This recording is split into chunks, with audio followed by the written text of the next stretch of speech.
So I thought I would go ahead and show yet another way to place your small designs. Now I know these are quite small.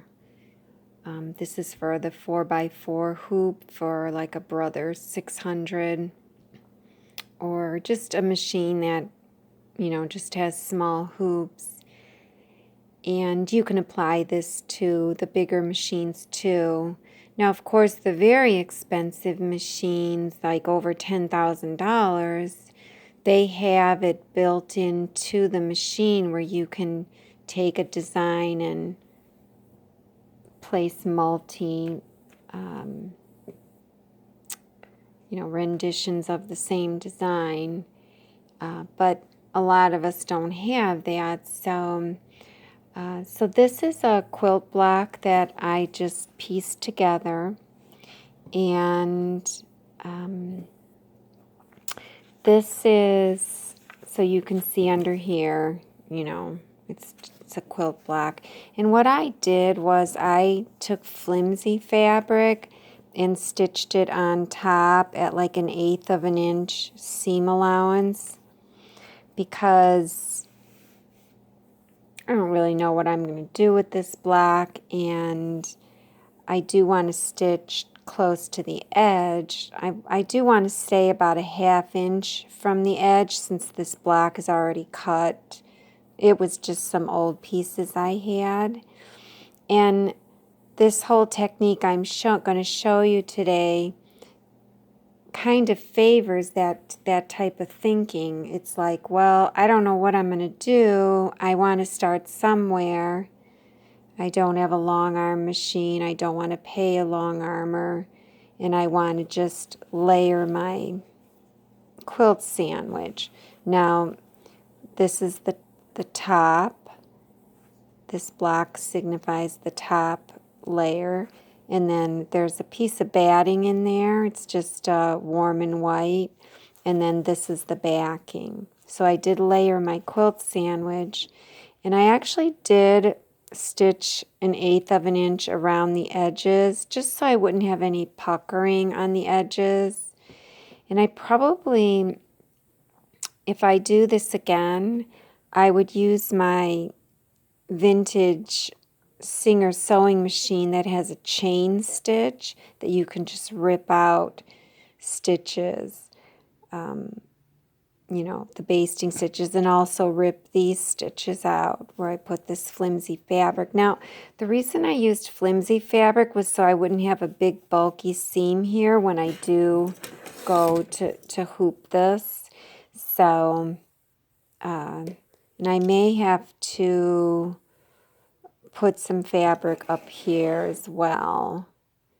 I don't really have to. I could just hoop this just like this since it's quilting. And with quilting, it's very forgiving. It's very light. It stitches out quickly, and I don't really have to worry too much. But at any rate, so that's what I did. I had a block. I stitched around the edges. I don't believe I stitched around these edges because I was stitching this piece on. So, and then you come to the point where, well, I need a template. So this template here is actually, and I'll just take it off. It's actually 4 of these. And I made this array, or whatever you would like to call it, auto repeat or so on. I did this in Embroidery, and you can buy the basic Embroidery for like $180 at embroidery.net. It's really the cheapest way to go, and you could do so much with that program, just the basic Embroidery. That's not even the digitizing part of it, but you can do some digitizing with the basic program. It's not as powerful. And I think maybe for another $150 you can add the digitizing module.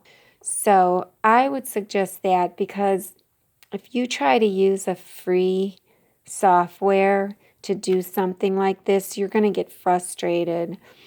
The only free software that I really like is Bernina ArtLink, because it shows you the hoop and you could print out your template with the hoop showing, and it even prints the crosshair, I believe, in the center. It's called Bernina ArtLink 8, and it's free. It's like a Wilcom or Hatch interface, so it looks the same as those. It shows you the hoop, and that's what I like about it. Wilcom True Sizer, which used to be free, and I think they've replaced that now, I'm not sure, with something that's not free. I don't know. I looked at it briefly, but at any rate, that software doesn't show you your hoop. But the Bernina ArtLink 8 does not let you make repeats.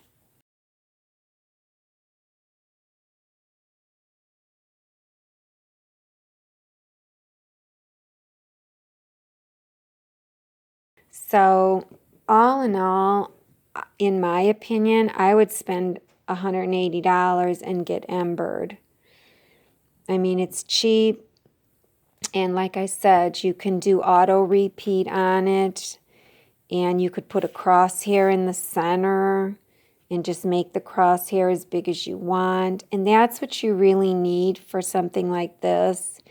You need to print out the design with it multiple, just so you can have something to put on your block or what have you. It's got the grid, and you want a crosshair that we can follow when we go to the machine. Following the crosshair lets you see if you need to rotate the design on the screen. And I think I've gone over that already, but I could do it again. But at any rate, so what I do then, like with something like this, I would fold it in half, and here's my block, and I can see I have a point here and a point here, so that's the center, and I even have a line down here. And these are my other center points on the side, and I have, you know, my grid line here.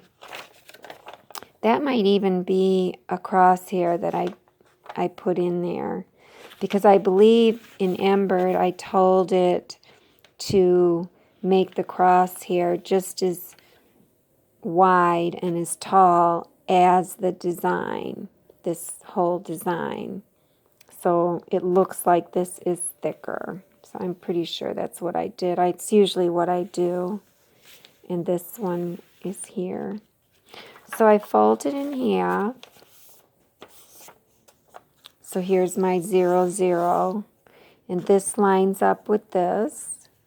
And my block is about 8 inches.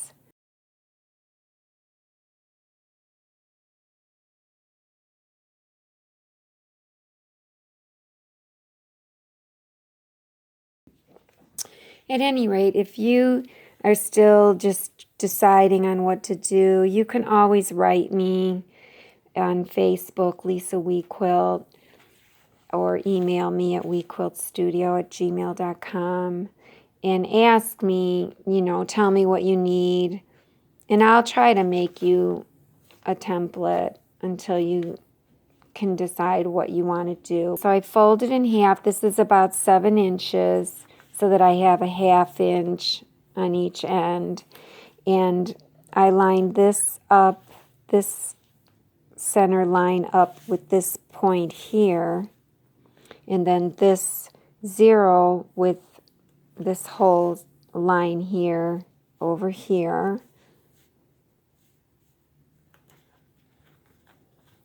Try to get it all the way up and down, and then this one is still over here. So, and of course, remember this is stitched, so this goes farther, and this is folded wrong, so. but my line looks pretty straight. I'll just go with that. And then I have tape here and here, just Scotch tape. So then now it's taped down. This is just plastic that, I think this was on a notebook. And you know how we get plastic all the time in the mail? I just save all my plastic. So I just hooped this plastic any old way and stitched out the design, the single design. I also stitched out across here. I don't know if you could see the cross here. I put it in, made it in pink. So I stitched out the cross here too. So, and that's nice to have because you can always line up your crosshair on one of the lines on your quilt or maybe this grid. What's nice about this system is that this design nests, they overlap. So you can see all my quilting designs nest. They're not just square. So they're never going to look like, you're never going to see the individual designs. They nest right into each other. You can see, you know, they swoop down, swoop in, and you can see a little bit of a circle there. That's this circle, if I match it up. And then down here, there's a little bit of a circle. That's this one, and you match that up. So all I really have to do is match those two up. And you can see my grid line is matched up with this grid line. So it's just perfect. And then this horizontal line is parallel with the line on my quilt. If I could see, good. And there you go. It's on there. So now this here template, I like to put double-sided tape because this is going to get hooped. I don't want tape hanging off the edges. Whoops, that's not double-sided. Hold that down for a minute. So, and I'm only going to put it in like 2 spots. I'll put it diagonally. So I'll put it in this corner. And then I'll put it down here in this corner. And of course, you know, that doesn't last forever, but so my line is lined up here, this pattern and that circle. So we're all set there. But before I hoop this, I want to tell you about this method. This part of it is my concoction and the hooping and whatnot.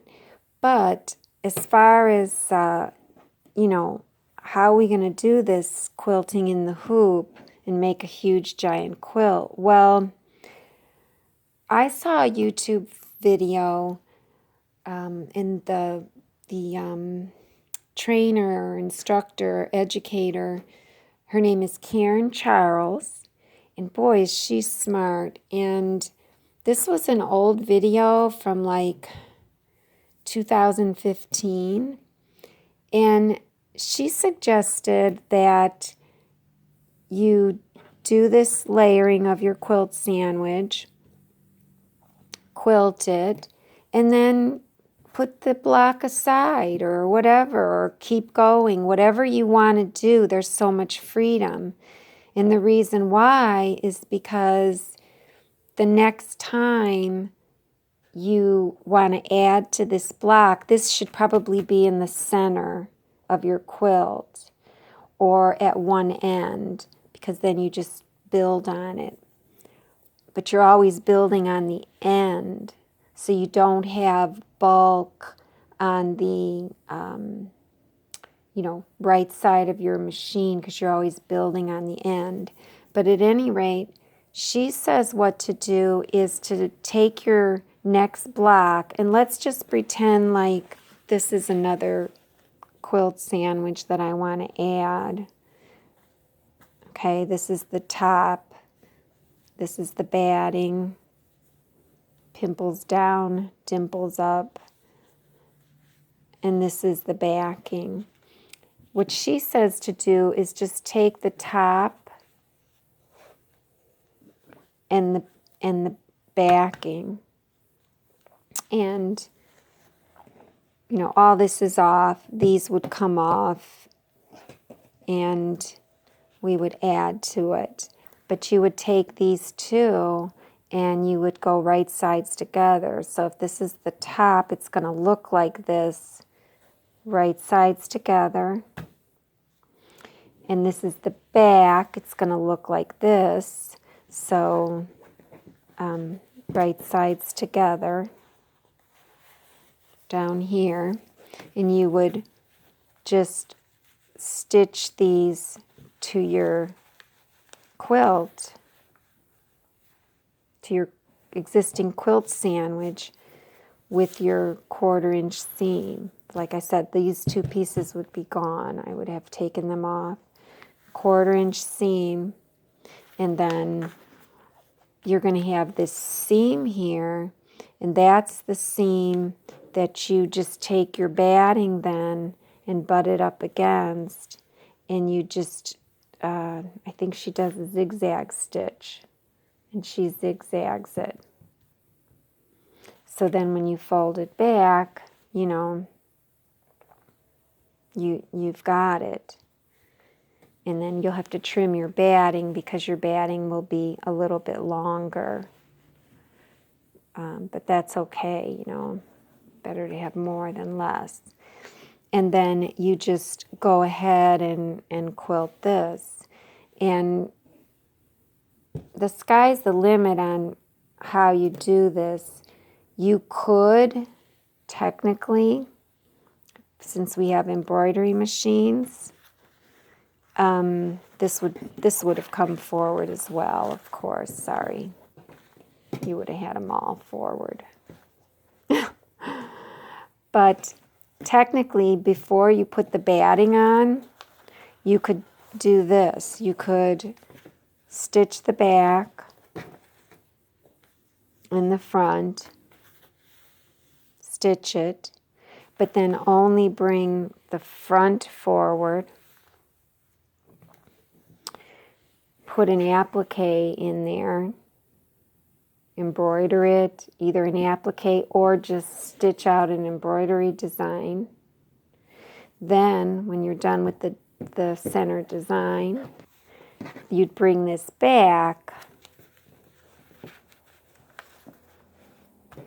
put on your batting, stitch it with a zigzag, then bring them both forward. It's hard to bring it forward. You bring them both forward, and then you do your stippling around your applique. When I saw that video, I was just so excited that it's a non-bulky way to get the batting in there. So anyway, so then you just keep building on your quilt at your leisure. Add whatever you want. You could put a whole row together and then add that row to an existing row in the same manner. You know, just do each block, make a row. You know, this I could have made a row here instead of these. So anyway, so that's something maybe for another video later, but I will end up experimenting with that. So getting back to this, we will go ahead and hoop this, and before I hoop it, of course, I have to take this off. So it's pretty secure. I'm pretty happy with it. So I'll just take this off, and I'm going to use my generic, my template that I made. And I'm going to match up this crosshair with this crosshair. So that's all I'm doing basically. It is hard for me to see this far away, but I think I'm on. Now I'm going to put my tape down. And I do have to be careful because when I remove this tape, you know, it's taped onto the template underneath when I do this. So I have to really hold down this template when I peel this off later. So that's how it's going to be. You'll see there's no fabric up here, but it's okay. So then my inner ring, I have double-sided tape on the back. It's not that sticky anymore. My arrow's up here, so I just put this over, and it fits real tight. Press down on 3 sides, so only now. And then I'll take my hoop, and I think I had mentioned on earlier that this, for quilting, I noticed this gap has to be about a 1/2 inch. So I was doing something else before. So that's about a 1/2 inch. It might be too loose, but so I'll go and slide this under. And I usually, now see, this won't move because of the double-sided tape. So then I usually try to start on this left side. Try to find that. And then down here in this corner. And then I take my palm and this corner, and that one. So I walk around there. I hope I don't knock the camera over.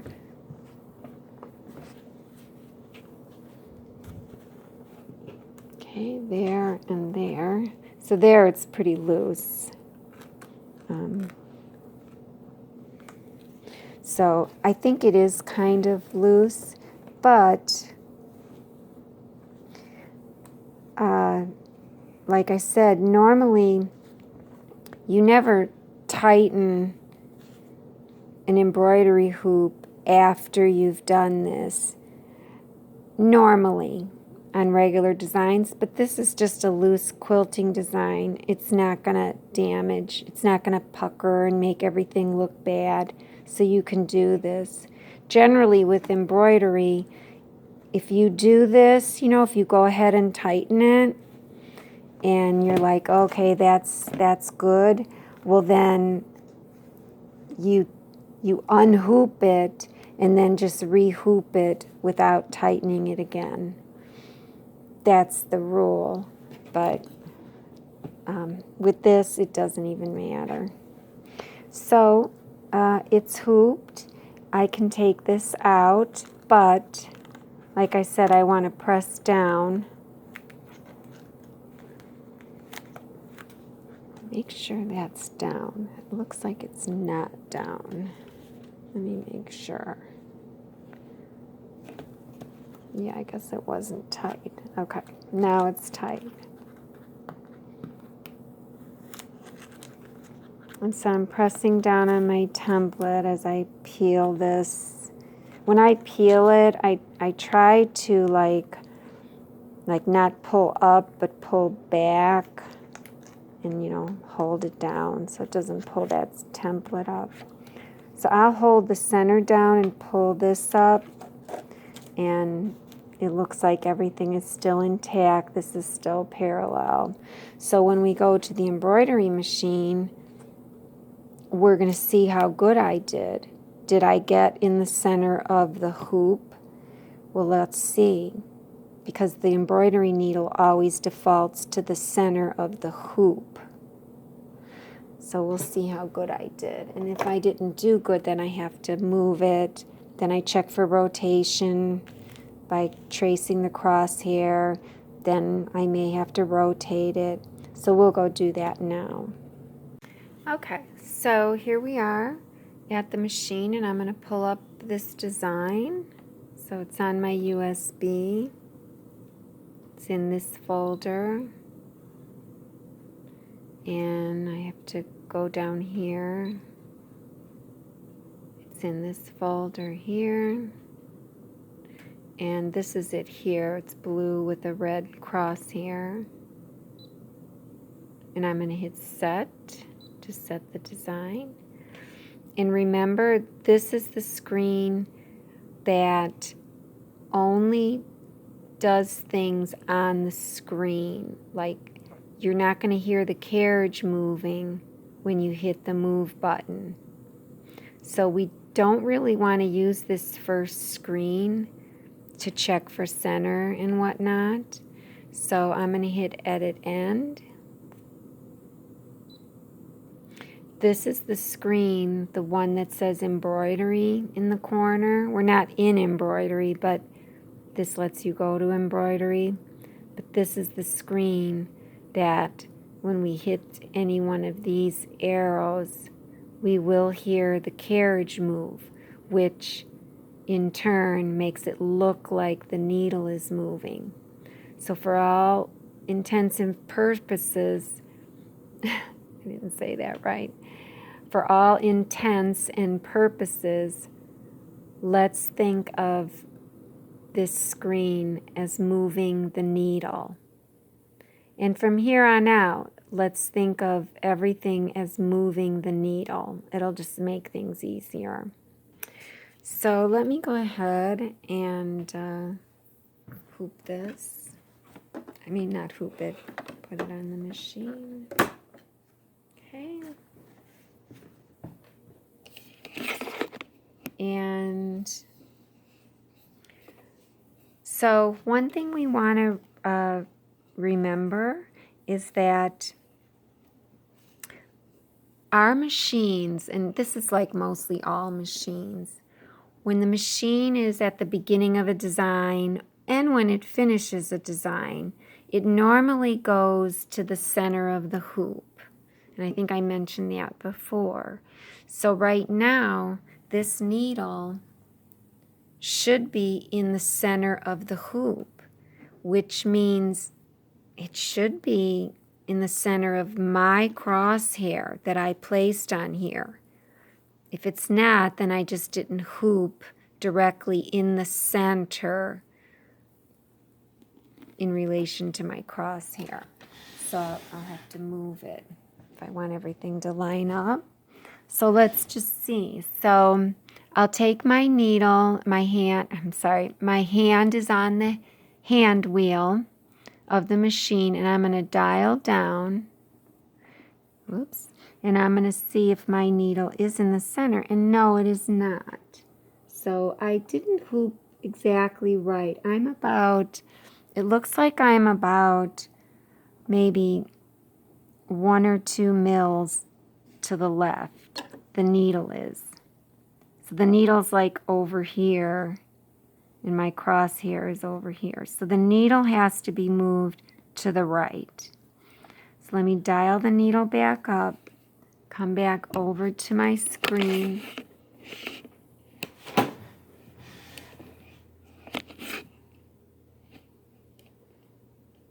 Wish I didn't have that glare.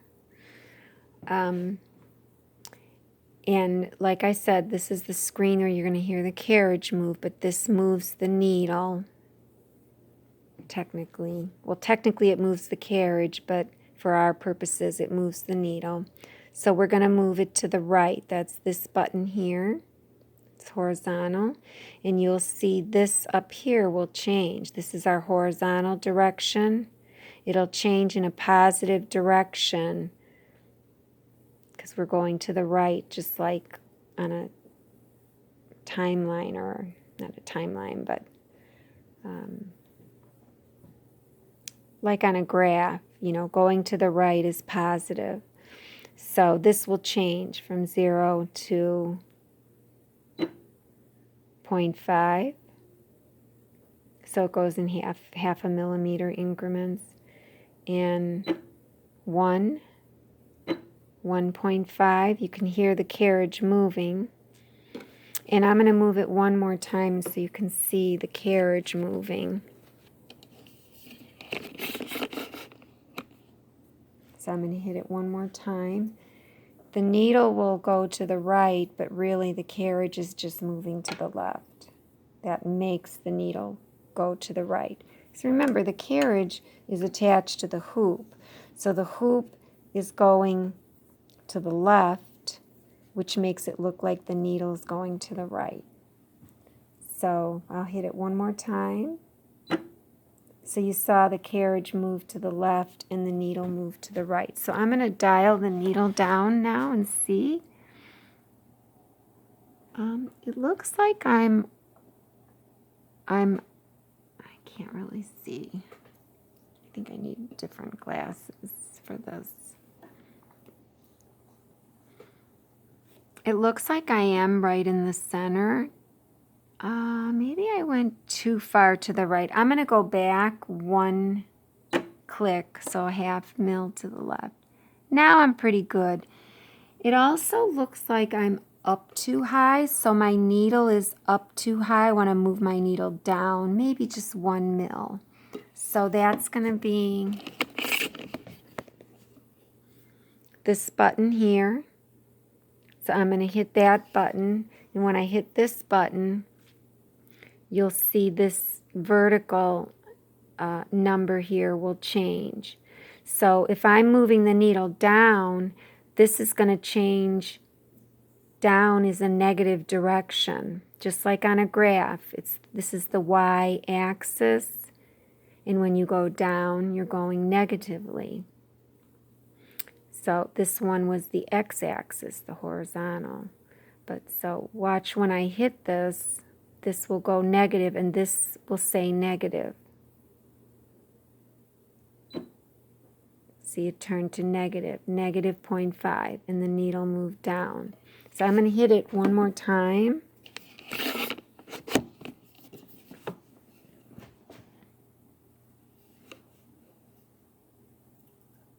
And I'm hoping you can see that. So one more time.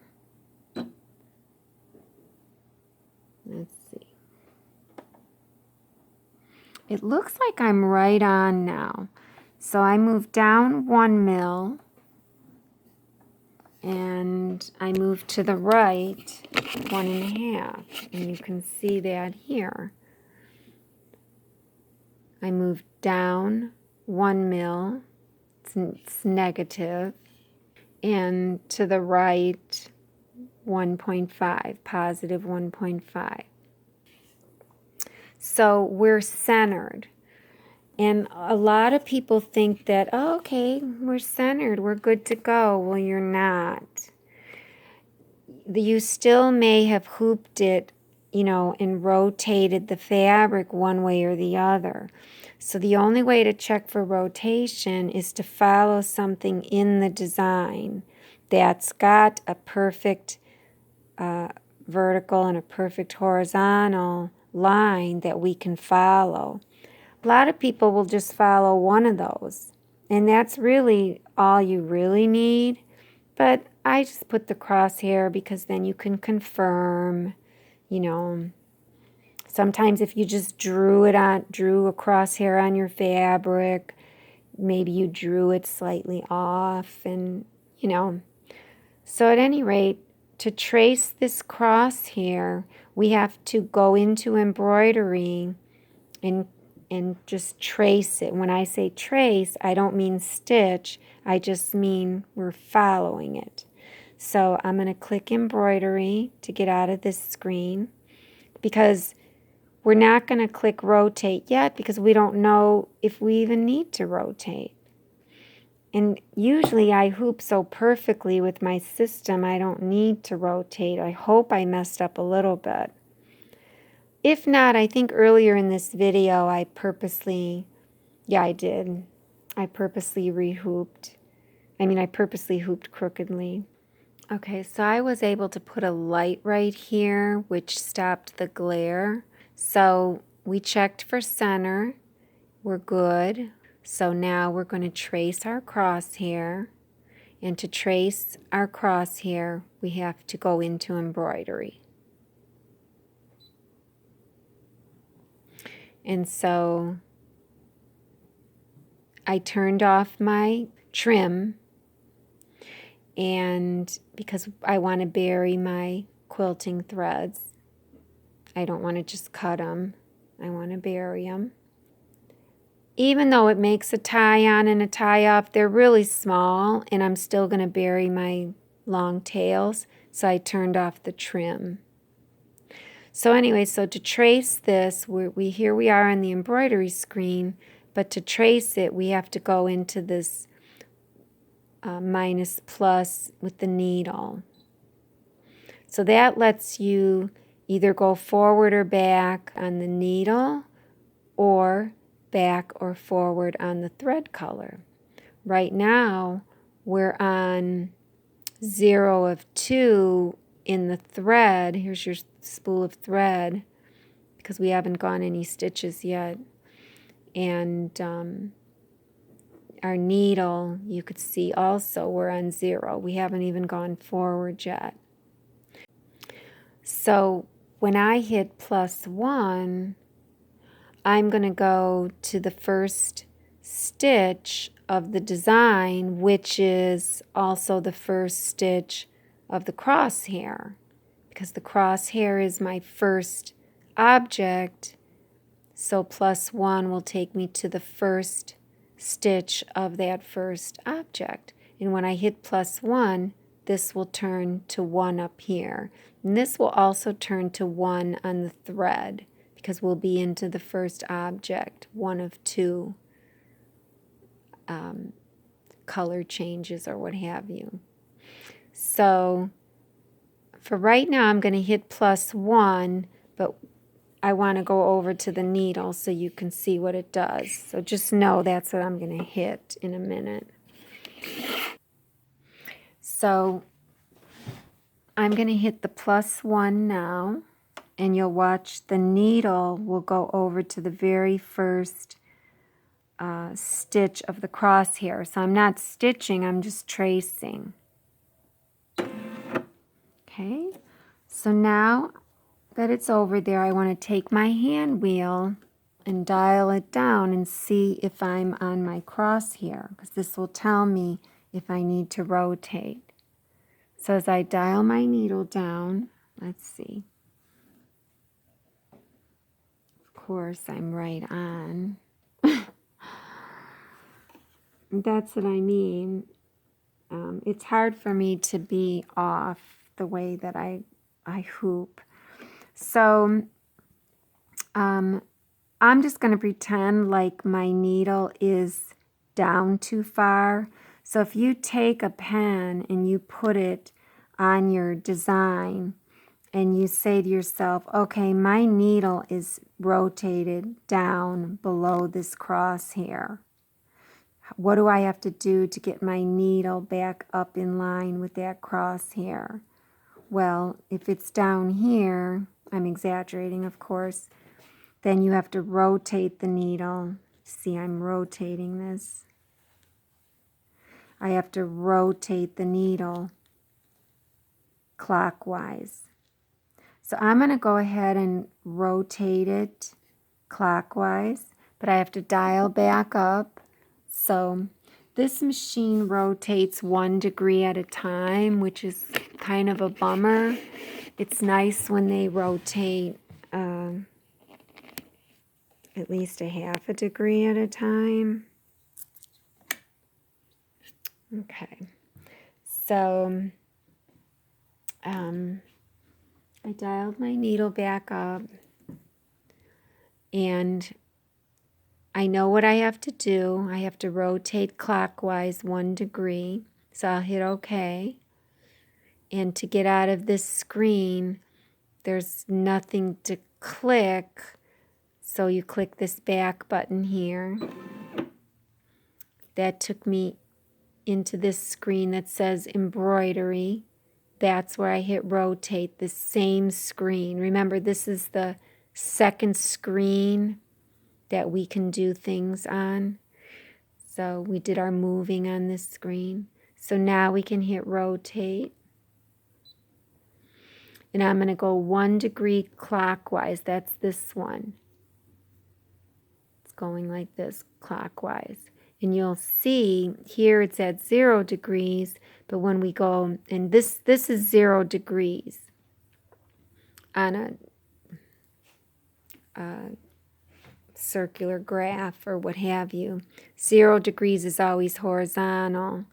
And it's funny because in math, when we go positive, when we go counterclockwise, for us, that's 90 degrees. But I notice on these machines that if I go in a positive direction, it's negative. And it has to do with positional geometry. It's a little different. So we're at 0 degrees now. And when I go 1 degree clockwise, it's going to say 1 degree here. And there it is. Get out of this screen because I have to go back and trace my crosshair. So hit OK. Go back into embroidery now. Go back to our tracing. And I have to hit the +1 so that the needle goes back. So I'll hit +1 so the needle will go back to the beginning of the crosshair now. So I'll dial the needle down.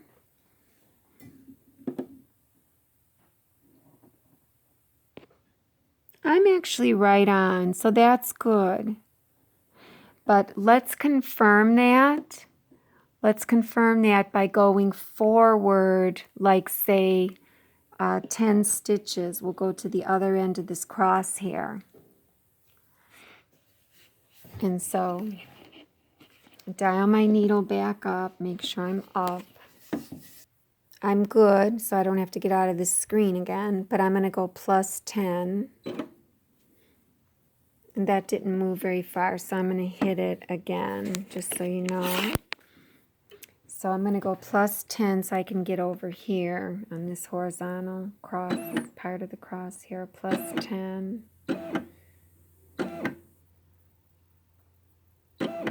Okay, so now I'm at all the way at the other end.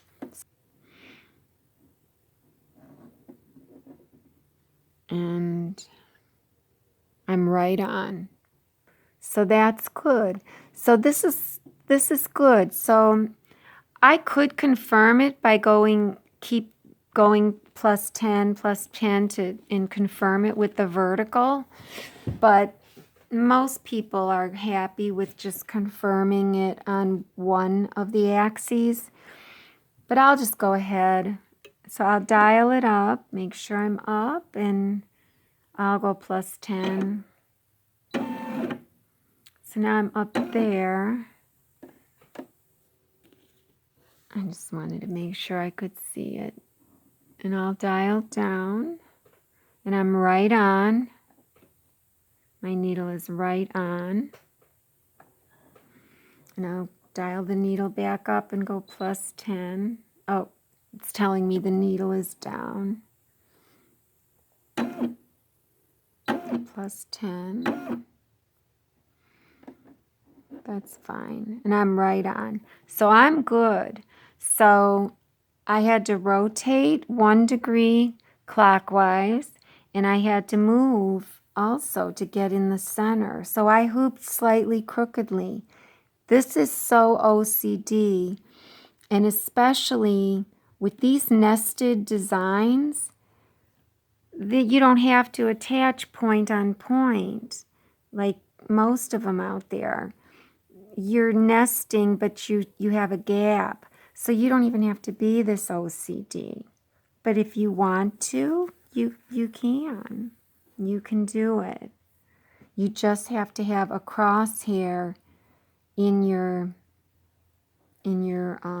design, a crosshair to follow. Okay, so we're ready to stitch it. So I'm going to take this off.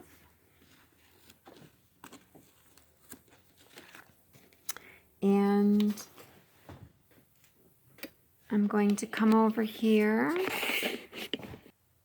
I'm obviously not going to stitch the crosshair, so I have to I have to go to the next thread color because you see I'm on the first color, which is the red cross here. And just these things are red just by coincidence. That doesn't match the color you're on. But I'm on the first color. I want to go to the next color. So I hit this plus thread. Needle is down. I usually just turn the hand wheel towards me a hair or away from me a hair when that happens. Plus, and it went to 2. So now I'm on the second color.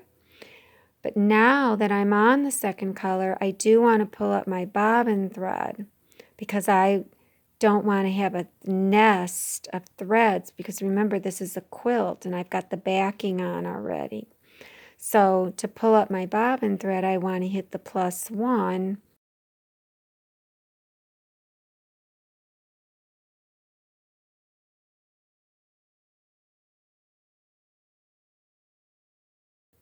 For this color. So I'm going to hit the +1, but I want to show you. So when I hit the +1,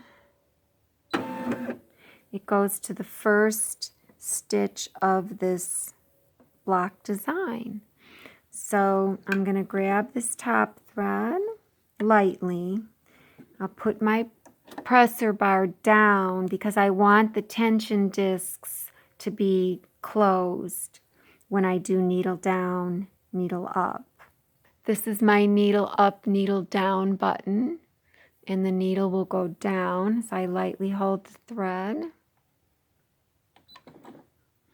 and then I'll go up by pressing it again.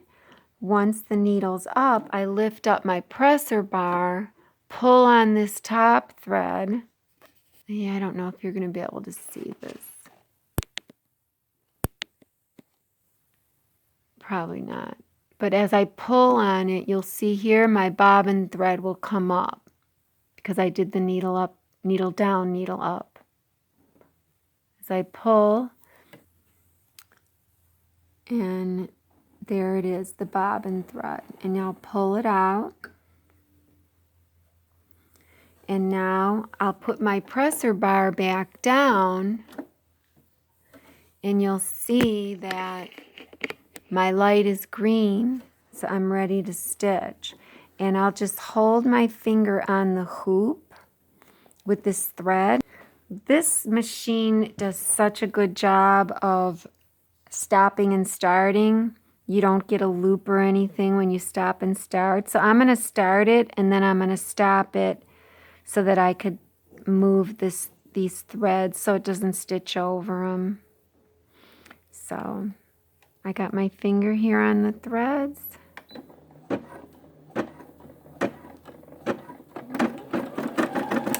I forgot to stop it, so it did stitch over it. So we'll go ahead and just let it stitch.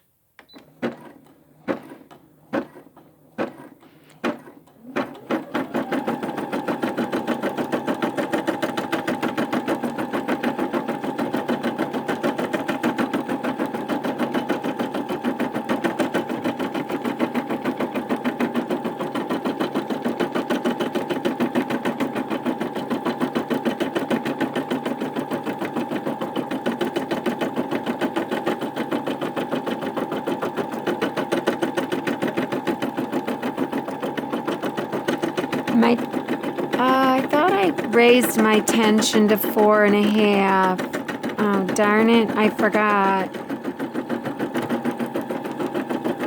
I forgot that I meant to raise it. Because with quilt, when you're going through batting, you need more pull on the top. I don't know why I dialed it back down. I must have been doing something. Looks like I got another thread in there.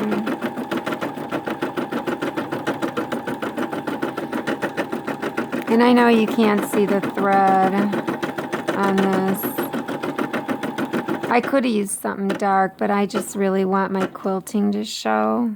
because I love this fabric. So I have it stopping in the down position, but it's done stitching. It's not going to tie it off. So I'm going to hit my needle up button right here. And there's my thread. So it did not cut my thread. That's good. And I'm going to lift my presser foot and make sure my needle is all the way up. And my hoop is sticking out on the back. If you wanted the hoop to come forward so that it's easier to grab this to take it out, because these hoops are harder to take out. If you wanted the hoop to come forward, you can come over here to this screen. Finished embroidering, okay. You can hit OK to get out of this and hit your back button to get out of this. When you're on this screen, the one I like that says embroidery, you can hit this trace button, and then these buttons it moves the carriage to either the uppermost or the lowermost. So you figure if the needle moves way up here, that means the carriage is going to move forward. The hoop or carriage or whatever is going to move towards us. This is us right here. This is where we're sitting. So if the needle goes here, when I press this button, you'll see the hoop move. So let me just kind of maybe go over here. So I'm going to hit that button up here. So you see that the machine moved forward, and now I can grab this easier. So then that's how I'll take it off.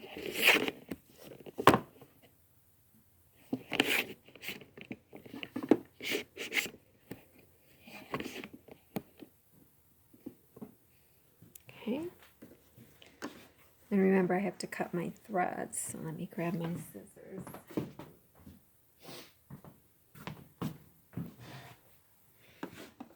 So I have, lots of room there, and the presser foot is up. Push this, lift up,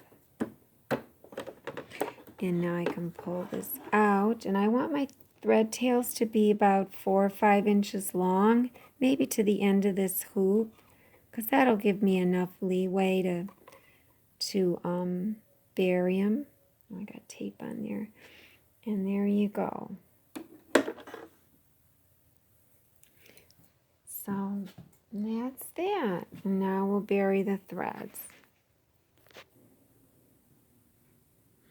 So now I'll take my slotted needle and I'll slot the thread. Okay. A lot of times I stick the needle in first, but so I went in the same hole that the thread came out of. The needle is, the thread is in the slot. And, because it's right on a seam where it stopped. That's why. So I can't pull that up. Needle nose pliers.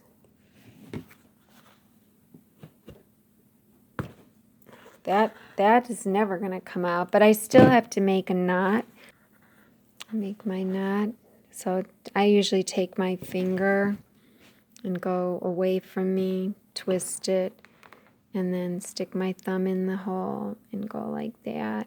And then if it's long enough, I can do it quick like that. If not, I have to do it another way. And then stick your needle in the loop. Go about 1/4 inch away from where the thread came out of. And pull this until it gets to the needle. Pull the needle out, and you have a knot that's 1/4 inch away from where it came out. And then I'm not going to slot it first. I'm going to go in first. I usually like to go in not in the same hole because this knot then could just come out because that hole is so big. I'm going to go kind of halfway between this next stitch.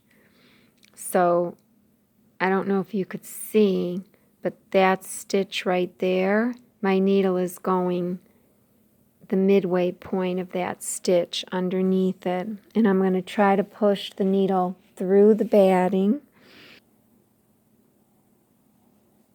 Oh yeah, because there's a seam there. So I'm going to go through the batting, but I'm going to go in this direction and come out there, like still on the stitch, the other stitch.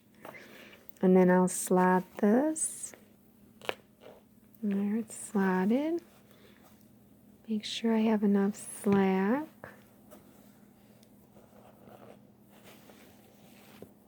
Sometimes it is easier to get my fingernail under there, to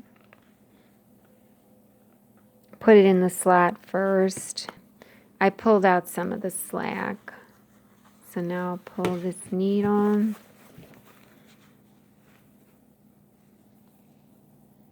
I knew it, I only have one thread.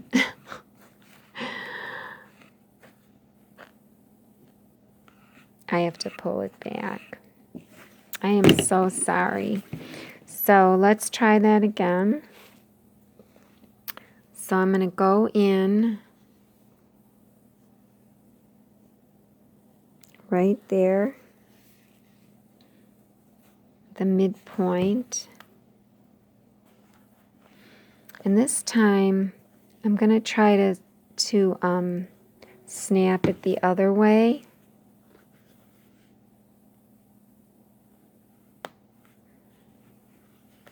That way I can pull out some of this thread. That's always harder to go in that way. Okay. And then I heard it snap in. You may not have heard that, but I did hear it. Okay. And then this.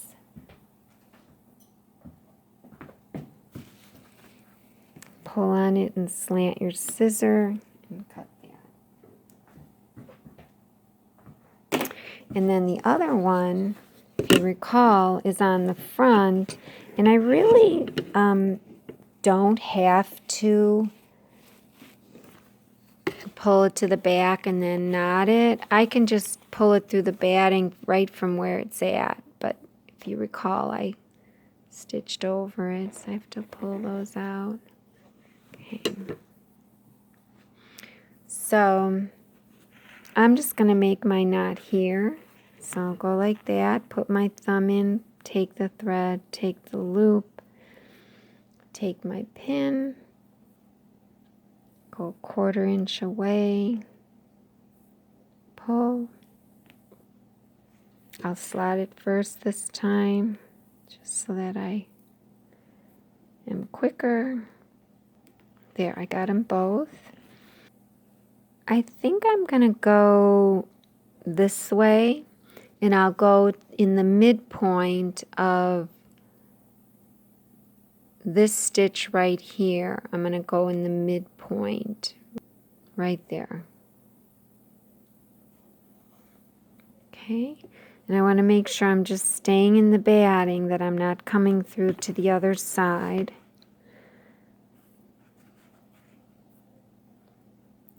Gonna try to just stay kind of, I gotta be more than 1/4 inch away though, or else my knot will just come out.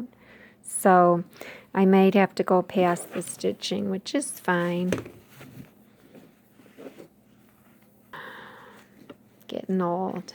So I'll pull that out. And a lot of times I try to snap it while it's still doubled up. It just seems to work better. It's stronger, less thread breakage.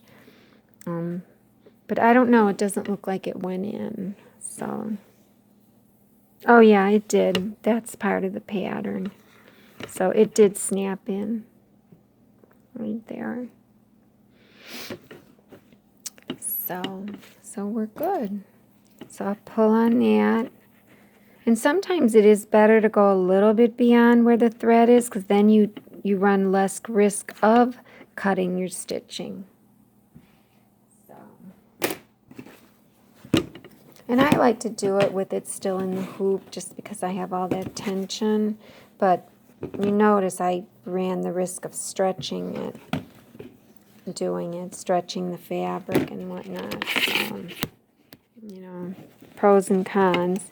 So I'm going to go ahead and just unloosen this a hair, just so I don't stretch it anymore. So I don't know if you can see that, but it's so pretty.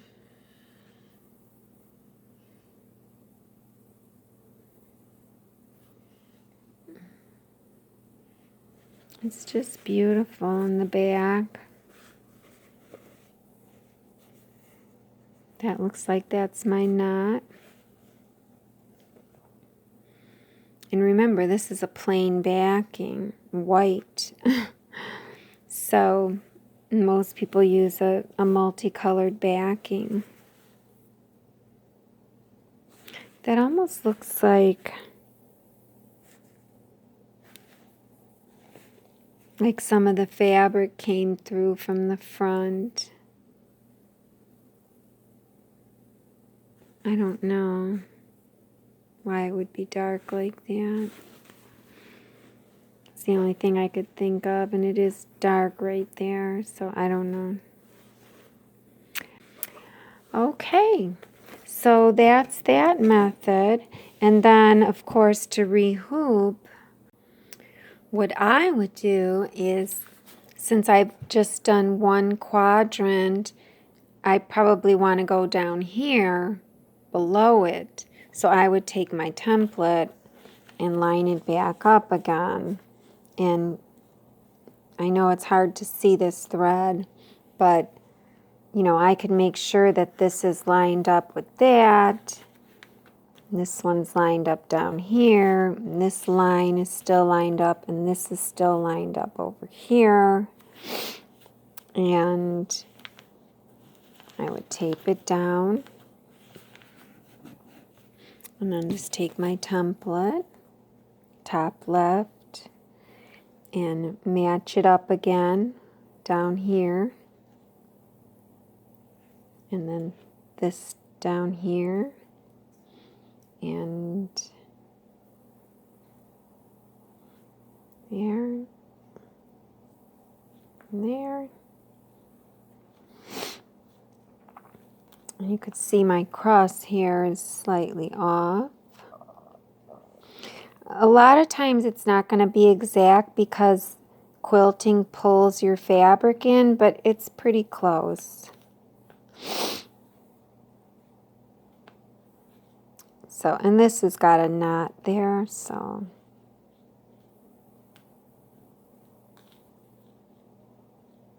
Okay. So that looks pretty straight. This line is parallel to this seam. So I'm happy with that. So that's on. We can take this off.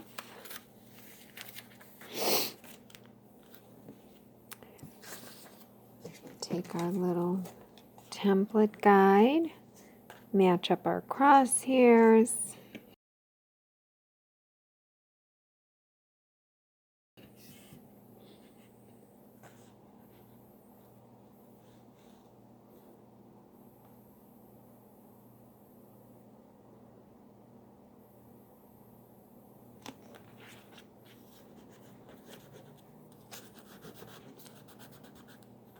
And I'm overhanging down here, which is fine. Turn this around, my arrow's at the top.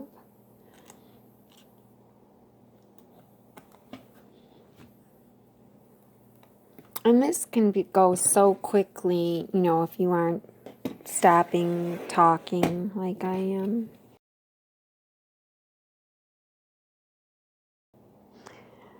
And it is going to be kind of hard to to push it around down there like I usually do. So I'm going to maybe start at this corner.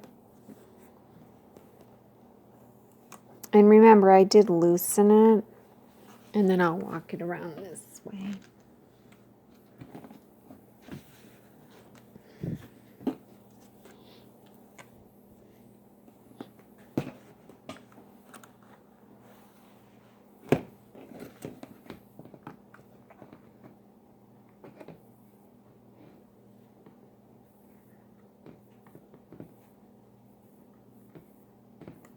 Really able to tighten it more because, you know, there's nothing down here.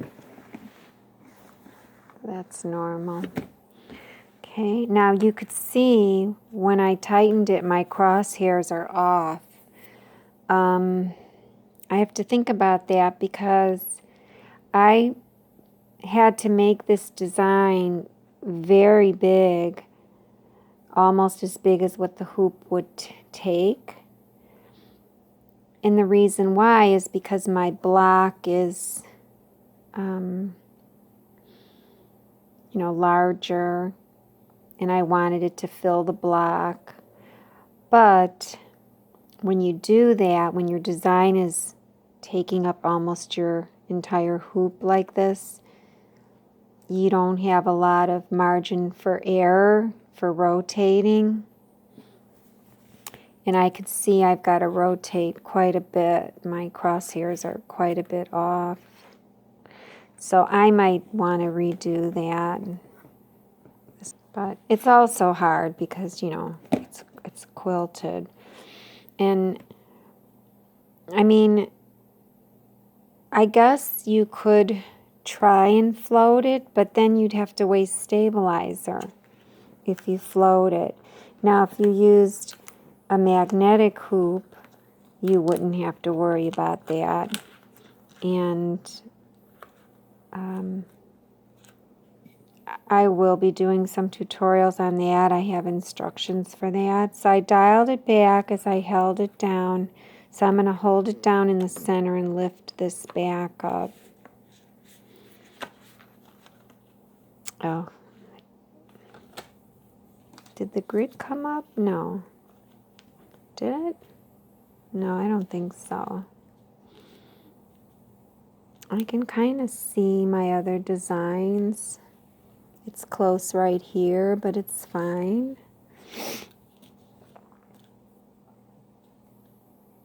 And I am parallel here. So, kind of. I'm kind of off a little.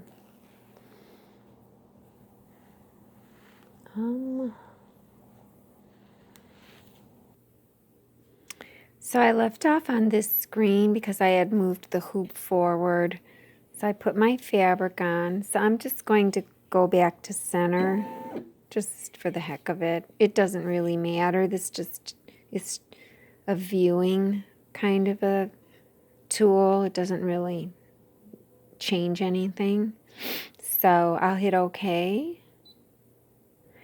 And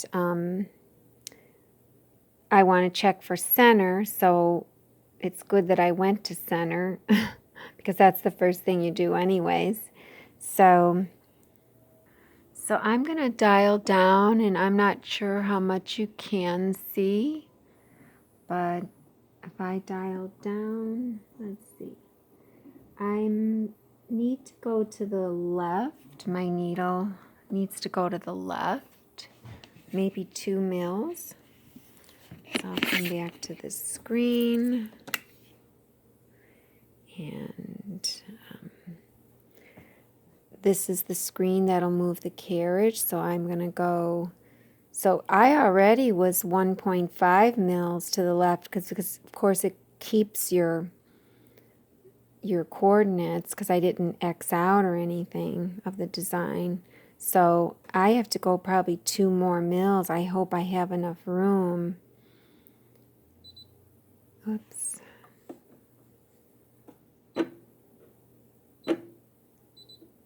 It's not letting me. You can hear that.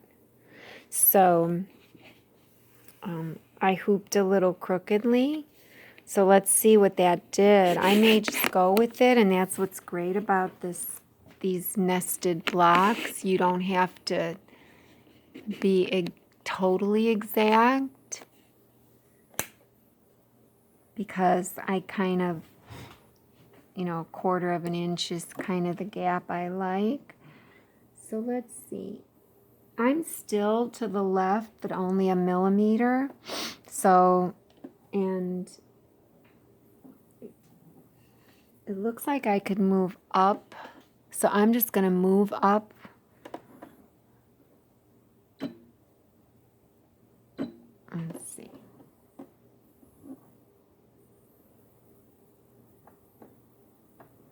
Move up another.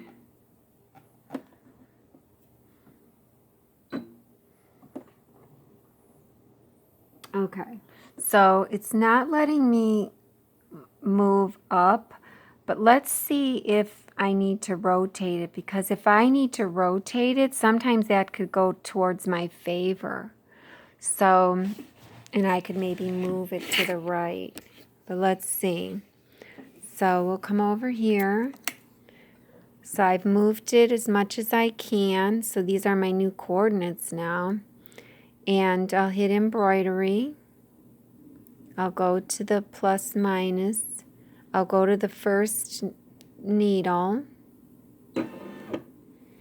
And I'll see where that's at. And, you know, technically, the first needle, or the first stitch, I shouldn't call it needle, the first stitch, there's a tie on there, so I could go maybe a little bit more to get off of that tie off. So let's just see where I'm at, and if maybe it will help me. So I'm going to dial down.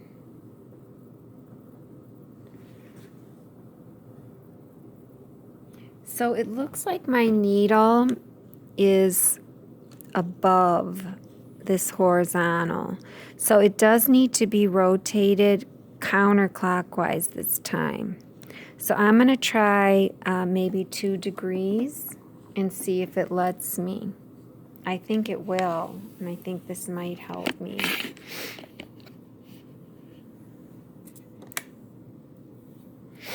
So I have to hit OK. And then I have to get out of this screen to go back to here where I'm going to rotate. And so remember, I had originally went 1 degree to the right, which is clockwise. Now I'm going to go counterclockwise to the left. I'm going to go 2 degrees. So 1 degree took me back to 0. 1 more degree is going to take me from 360 to 359. Because remember, 0 and 360 are the same position. So it's letting me. So now that I'm rotating, I wonder, I bet you any money it'll let me move it to the right a hair. Let's just see. Let me hit OK and see if it'll let me go. It did. So, but it only let me go a 1/2 mil. It let me go another 1/2. So that was probably the 1 mil that I needed. So let's see where we're at. First, just rotationally. Right now, I'm in the center, so let me see. Let me dial down. I'm right on. So I'm good as far as that goes. And so let me go into embroidery. I'm going to hit that embroidery button so that I could trace the cross here. I'm doing the needle plus minus, and I'm going to go plus 10. I'll go plus 1 a few. And I'm right on. So that 2 degrees put me right where I need to be. I'll go plus 10.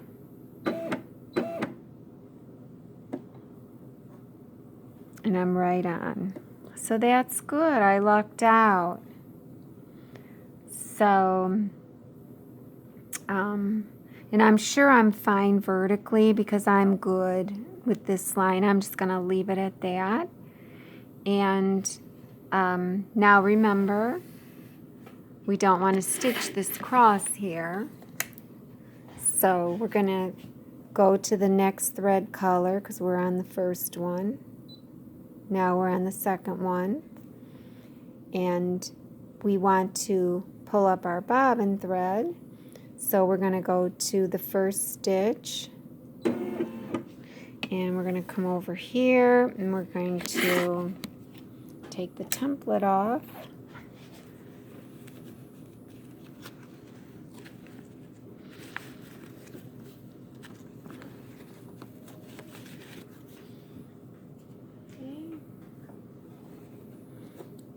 Put our presser foot down, needle up. So I hold this slightly.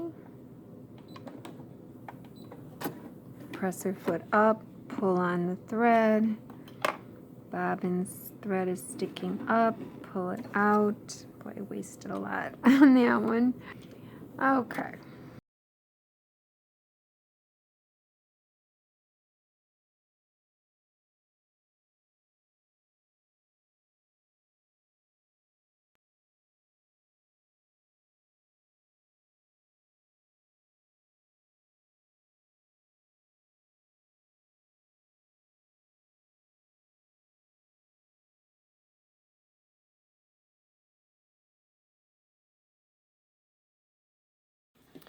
So then with the template then, it was like this, and this side is quilted, so it basically, you know, quilted like that.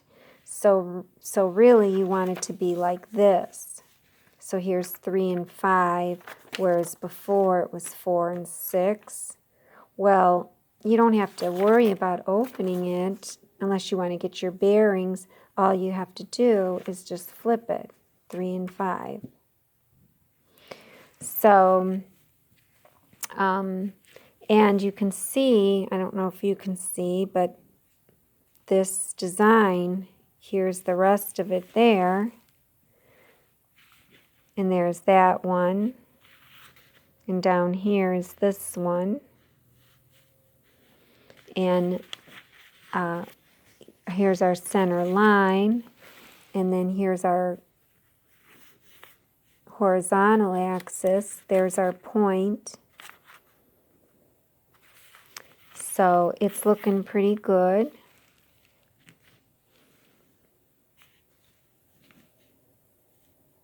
Move that a little. So that looks good, but this tape is going the wrong way. Now I'm just going to leave that tape on. It's probably not going to be sticky anymore, so it doesn't even matter. I should just take it off.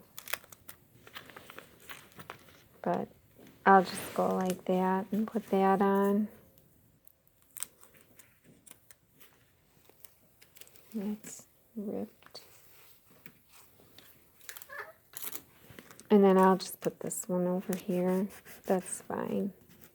It's not really on very far though, but it's okay, because that's coming off in a second. So then here's this, and top left is still top left, and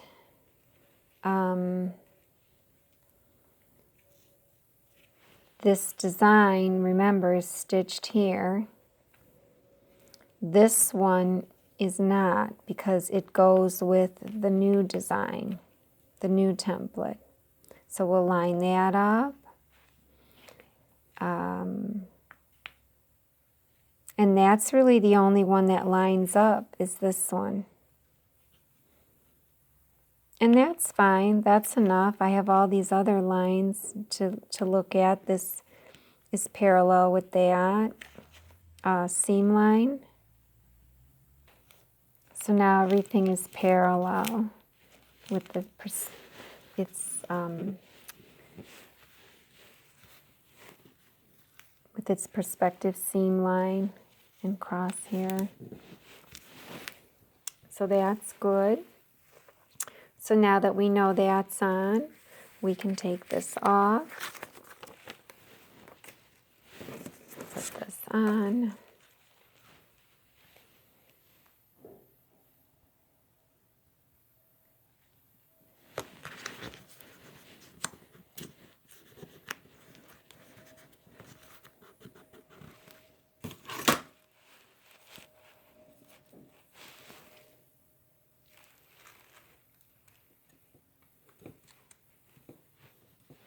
This template, I always forget which one's the generic hoop and which one's the brother hoop.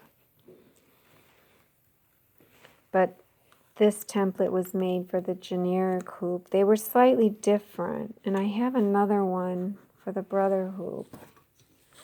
But I can't remember which hoop I'm using. One of them's darker than the other. So, I don't know. I don't remember. So we'll put that under. So now, you know, if you have a big, huge quilt going on, this might be harder. So,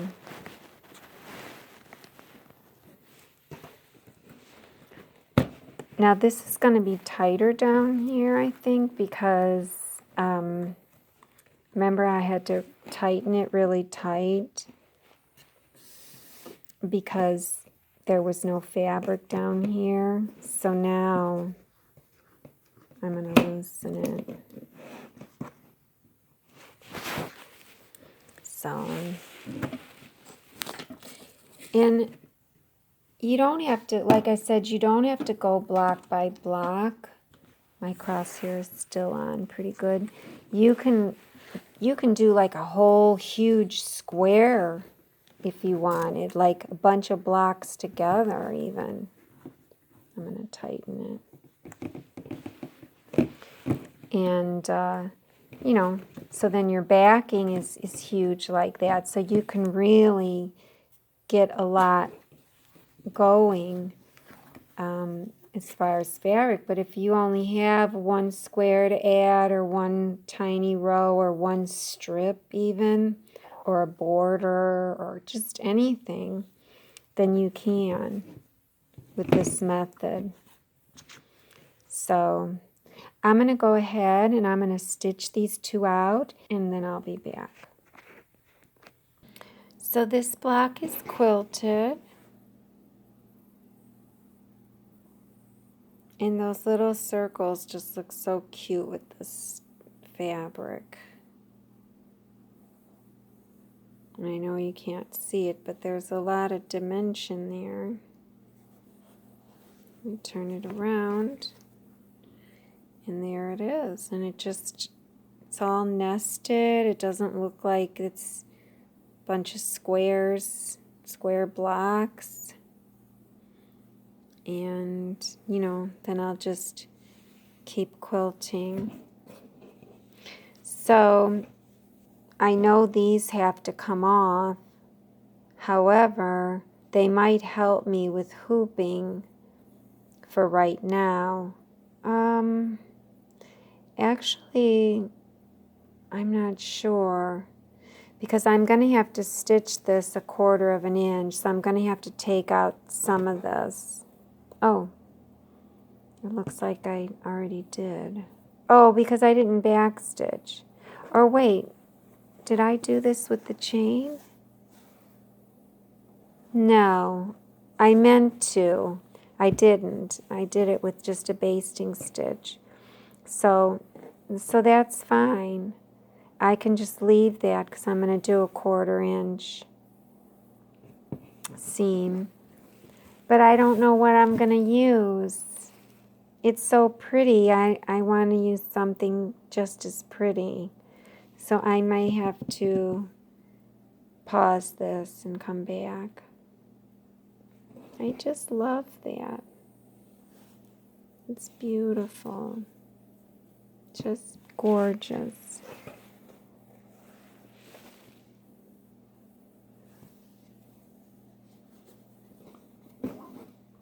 Okay. Okay, so I really couldn't figure out what I wanted to do with this block, what direction that I wanted to go. So, and that's what I like about this method is that you don't have to know. You just sit around and sew and do whatever, you feel like doing at the moment. So I just cut, what I did was I stitched these, these two pieces together. I tried to make them so they weren't the same width, but I wanted this width and a little bit of gap here. I wanted it to be a little less than 4 inches so that I could put another design on. So here is my little block, and I just butt these up against each other. So there'll be a 1/4 inch seam here, 1/4 inch there, but I'll just butt them up and then put my block on in some fashion just to see if make sure I have enough fabric. And I'll have to get the stencil out, but the other stencil.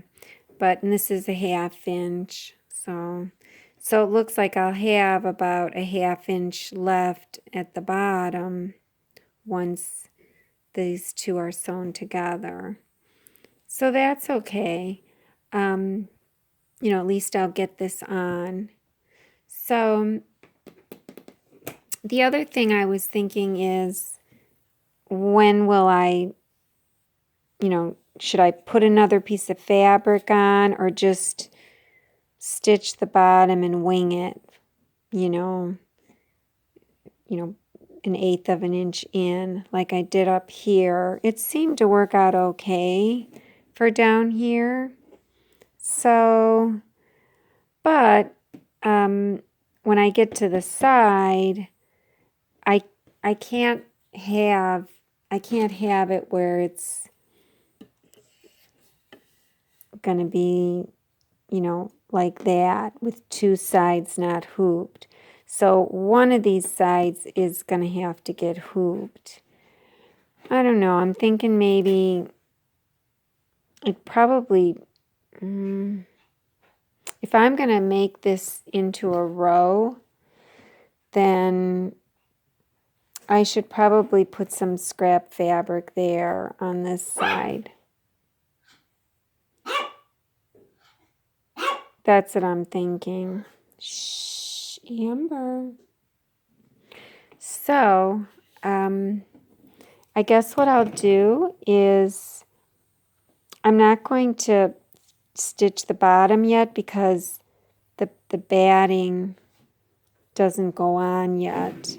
So the first thing I'll do is take the batting out, dimples up, pimples down, and I'll put this like this, and this like this, and this I have to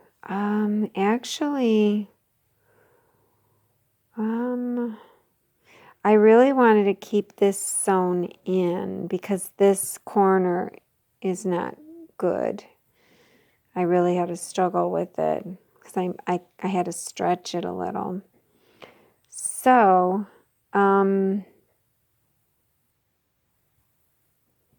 I guess I'll just pick a little bit once I get to the machine. So I'll just, I don't even know what's the right side on these. I guess we'll put it like that.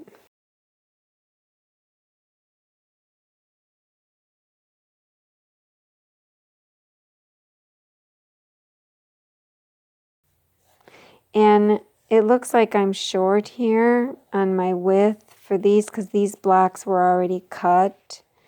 So I'm just going to wing that too. This is all kind of scrap fabric that I'm using. And that's the other thing I like. Quilting is technically that's what it was kind of meant for, to get rid of your scrap fabric. You know, it's not meant to be perfect and everything. So, I think the first block is probably the hardest. You know, because you have 4 sides that you're contending with as far as, because you're, you know, embroidering. Whoops, I didn't do that right.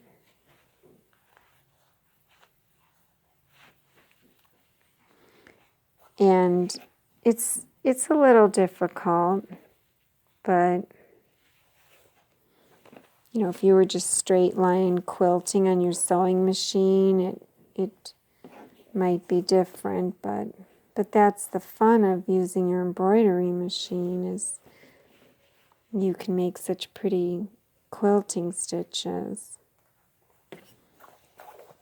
So, and then for this one, it's going to go like this. I wanted the white close to the black, like here. This white is close to the black. Try to get my wording correct. So, and as far as so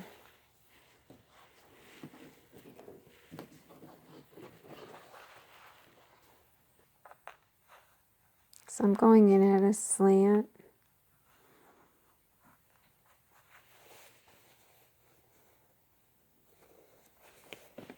So no batting and just 1/4 inch seams. So I'll go and do and sew that. Now on this side,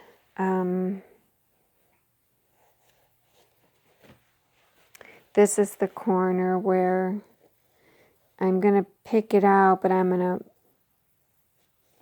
going to put a pin really close to the end. And then I'll pick that out when I get to the machine.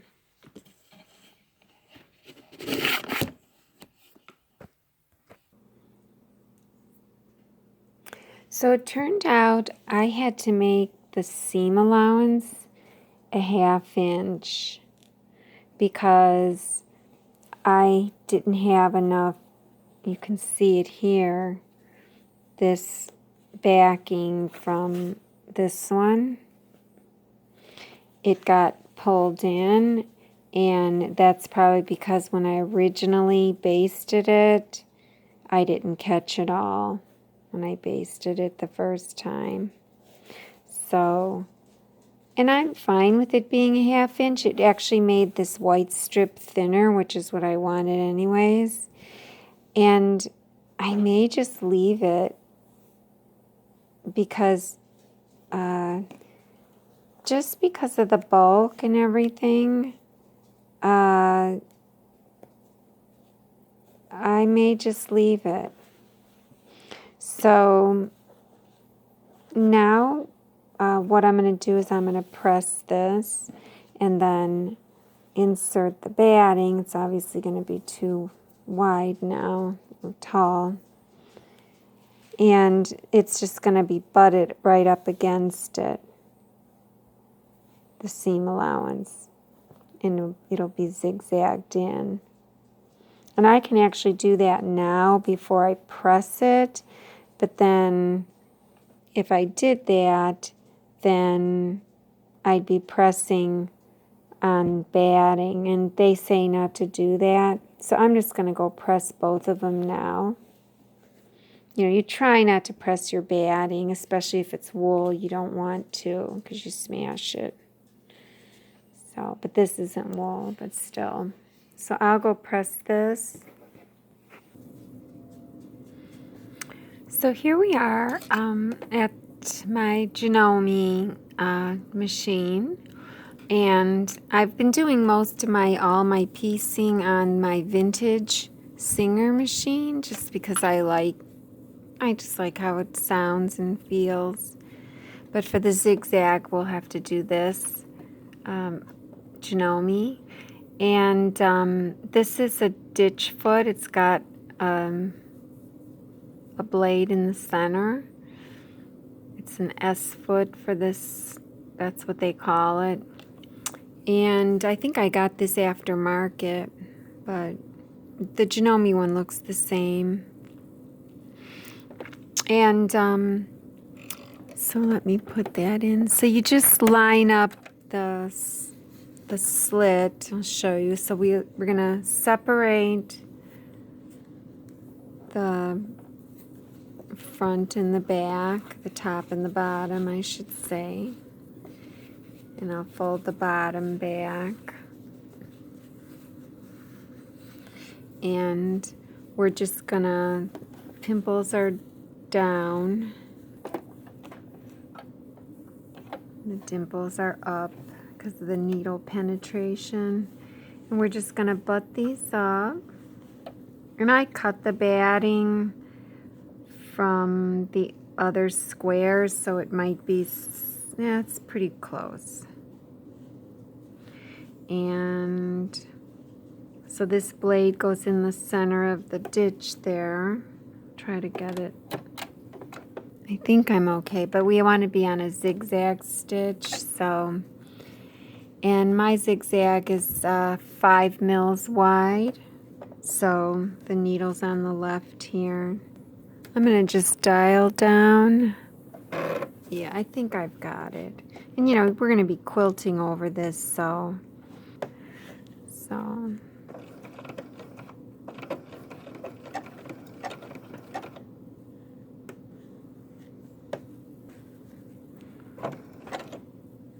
still can't see.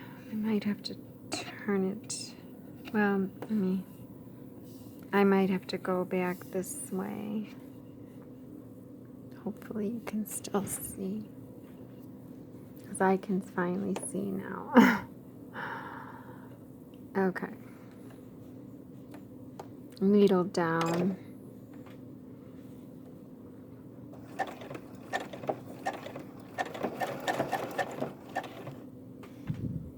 And my pressure on my presser foot is at just the regular 3.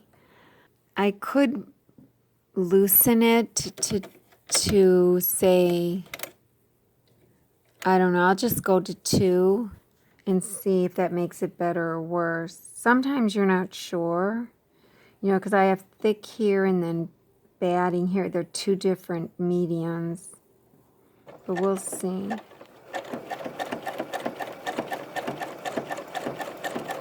I don't know how much difference that made. Just want to make sure there's nothing there in the way.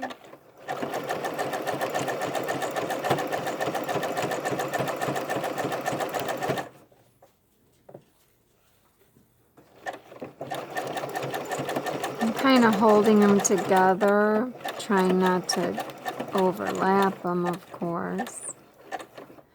Now, for my machine, I should have used the zigzag on mode 2, because on that mode, if I hit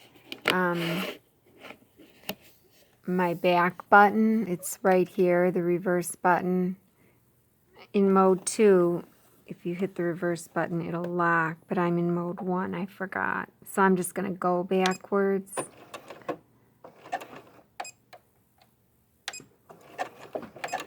That's fine. I mean, like I said, this is going to get stitched over, and you don't want to make it too dense. So that's the zigzag.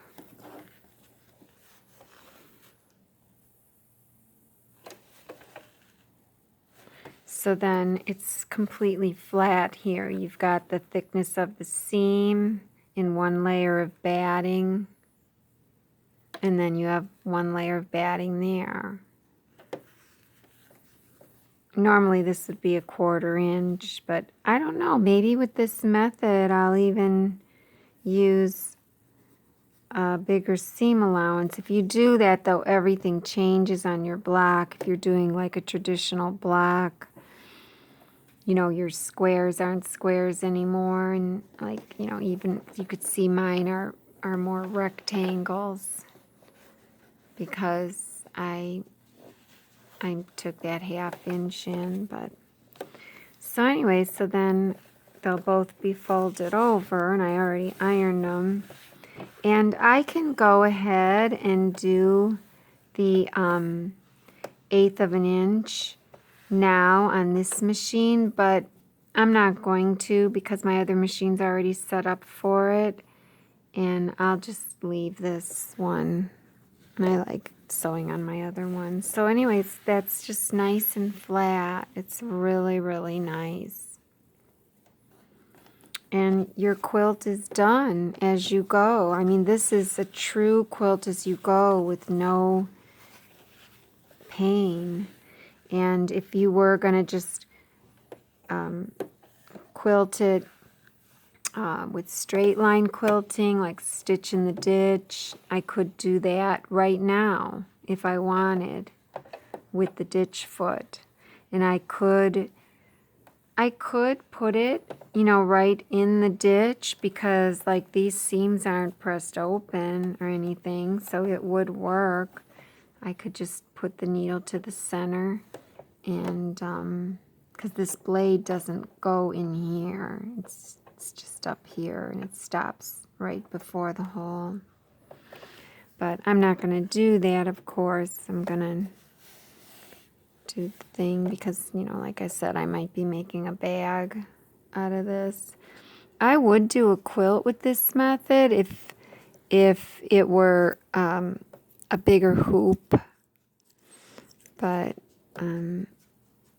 it's just really cute for a bag when you have such a small hoop. So let's go to the other side. Put them both in.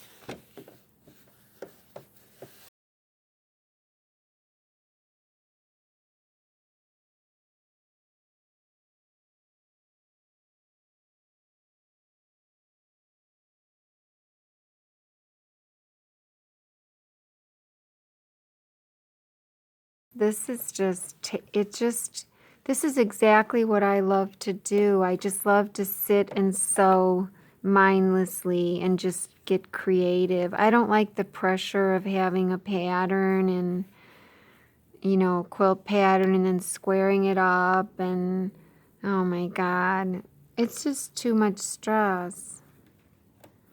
Okay, so I have to move this over again so I could see. And I am going to go to mode 2 on my machine. I know you can't see this, and it'll be stitch 808.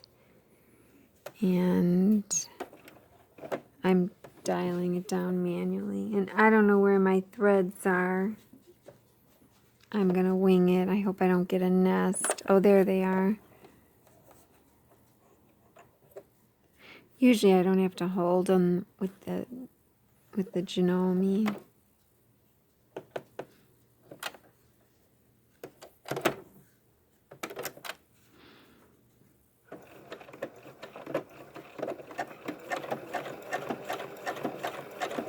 So my foot pressure is lessened. It's on 2 instead of 3, which is the normal.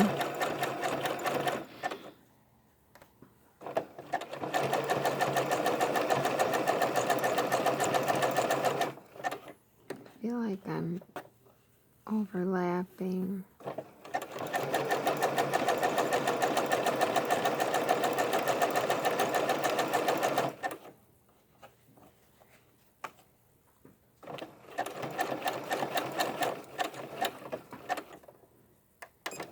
So now I'll hit the back button here. Oh, it's still not doing it. Yeah, I thought it did. I must have been thinking of... Yeah, so it's still not going to work. Not in zigzag, so I just went backward. That's fine. I don't know what I was thinking. Some other stitch that does that then in mode 2.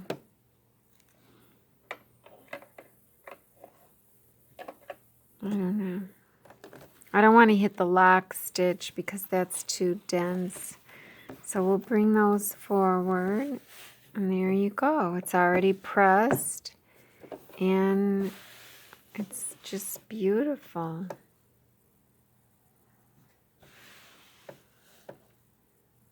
So I'll go and baste now around the sides. I'm going to pin it before I baste it. I thought I would show how I go about the pinning. I always change it up, but in this instance, I'm pressing this gently, away from the center, and then placing my pins slanted and perpendicular to where I'm going to sew. I'm going to sew all the edges, but I'm starting my pinning here. And I'm just doing 3 for this block, so they're about 3 inches apart. And then I'll pin the sides. Just one pin is fine, I guess. I don't know if I should pin into the corner because, I don't know, I might just use the stiletto or the awl rather. Because you could stretch it out, if I pin diagonally. So I have one pin in each side. So I already pulled that back. So there's no rhyme or reason to what I'm making. It's just something beautiful.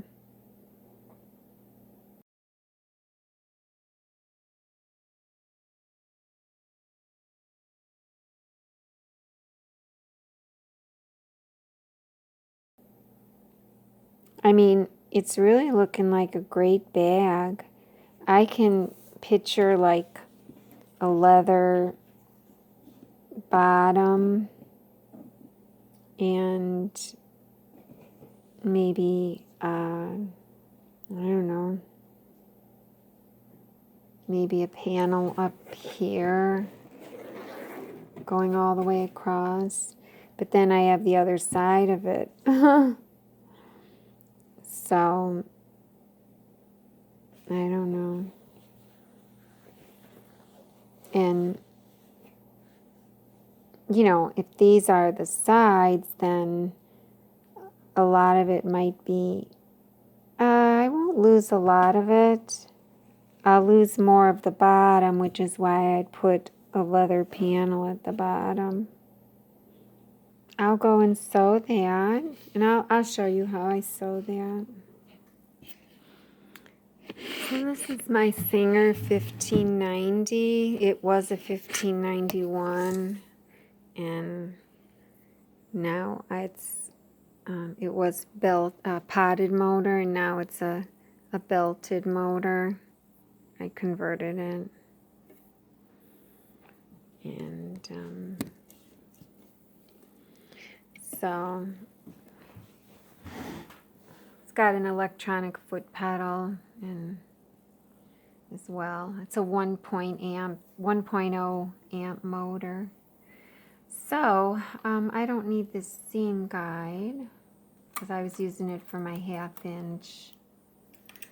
And this is my 1/4 inch foot. I've been finding that lately I've not needed a blade on the side for the 1/4 inch foot. I'm actually preferring to not have a guide on the side for when I quilt.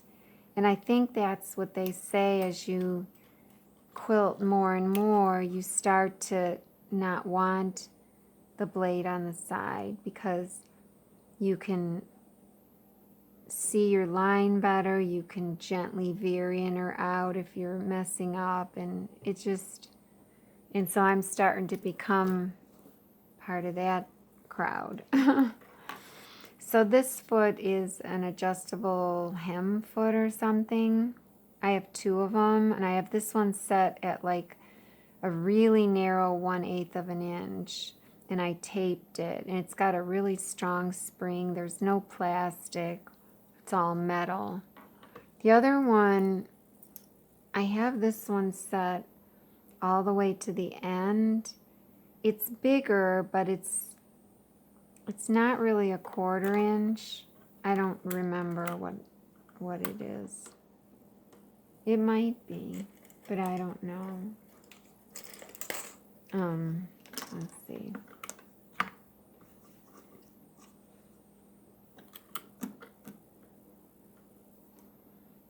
Looks like, oh yeah, it is a 1/4. Okay, so that's what I did. I had forgotten about that because I just did it. And I started making a chart on which feet I'm keeping for what. So it does have a guide. But I seem to like it without the guide. But it's good to know that I forgot. I forgot what I did. There's 1/4 inch feet for these machines, but my Janome one doesn't fit on here. So we'll do the 1/8 inch one. So I have them both taped so that they don't move, but I don't know, this seems to be. Okay. So I'm going to start on the short end and come down. And I want to make sure that, oops, I put a needle in my,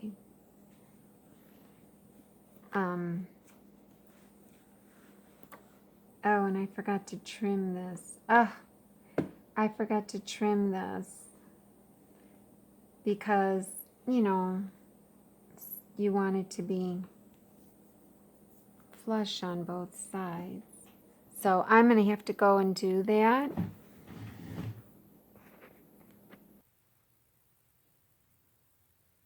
Okay, so I did go ahead and trim that. And to trim it, I just took this and folded it back, you know, and then I was able to see my edge. So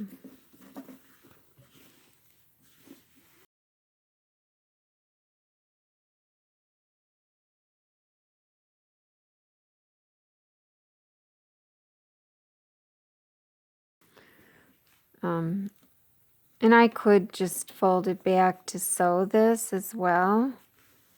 I could leave that like that and then just fold this up. I could just place a pin. It doesn't matter, just to get it out of my way. And so I'm going to start here and stitch down 1/8 of an inch. And I don't really need to back stitch. This is just a basting stitch. I got to get it under the presser foot. And, you know, because you really don't want to have all kind of bulk. So, because I'm not taking this out. Now, I know some people for this step, they would put water-soluble thread in the top. And if you put it in the top and just leave regular bobbin thread in the bottom, then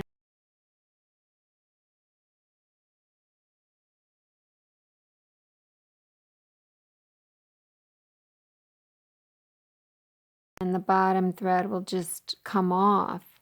But I don't like that idea either because and you're going to get gobs of thread in your washer or dryer. Who knows, it could break your washing machine if it gets loose, and I don't know. So I'm just going to leave it in. And plus that thread is expensive. Well, you know, considering. So I'll go ahead and dial my needle down. And if this were something that needed to be pretty, I had started taking my top thread. And I don't remember my top. I'm trying to use up this top thread. I think it's thinner. This might be the top. But with the needle down, oh, no, that's the bobbin. I pull, and I pull 1 inch. And that way it's cleaner. But, And this should be a basting stitch, and I have it set over here to like a regular 2.2 millimeters or something, but now it's a basting stitch. Things in the way. I got my needles here.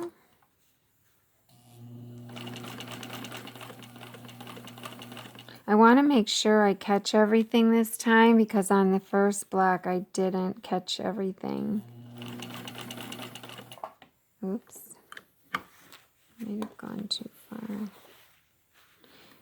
And as this, oh no, I'm good. As this gets longer, I'm going to have to take some of this stuff off my machine.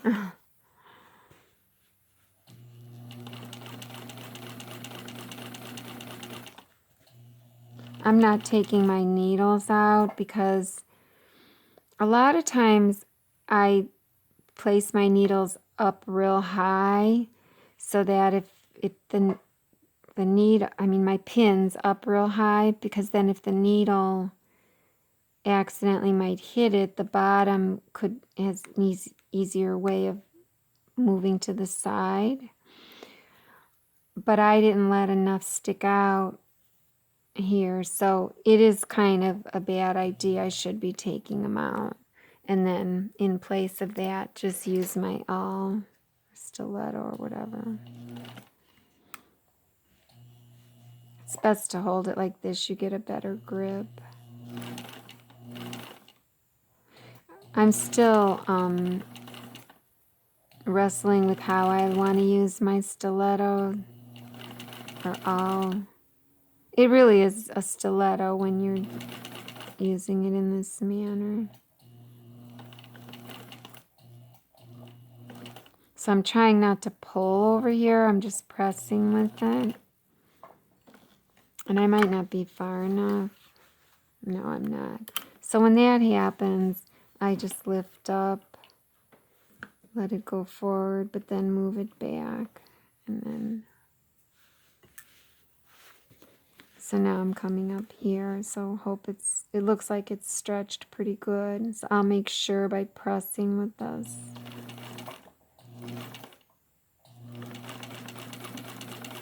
And since I'm a lefty, it's harder to use a stiletto, you know, because I'm over here. Most people are over here, and they can press it right in there. That's kind of hard for me because my hand gets in the way. So, like for right here, I should do it though. But I don't want to catch my needle or stick the needle in it. So that's good. Okay, I am just going to go backwards. One stitch only. Just couldn't resist.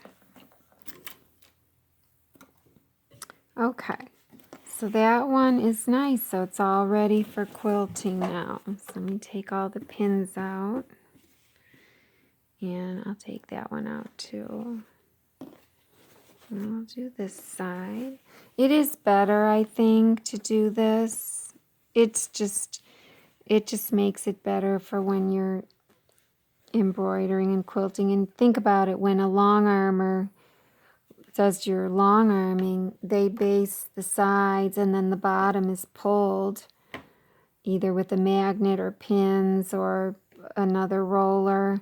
So it's nicely basted on all sides, and the top has a roller. So it's, you know, it's not super tight, but it's got equal, nice, consistent pressure. So it is good that I'm doing this.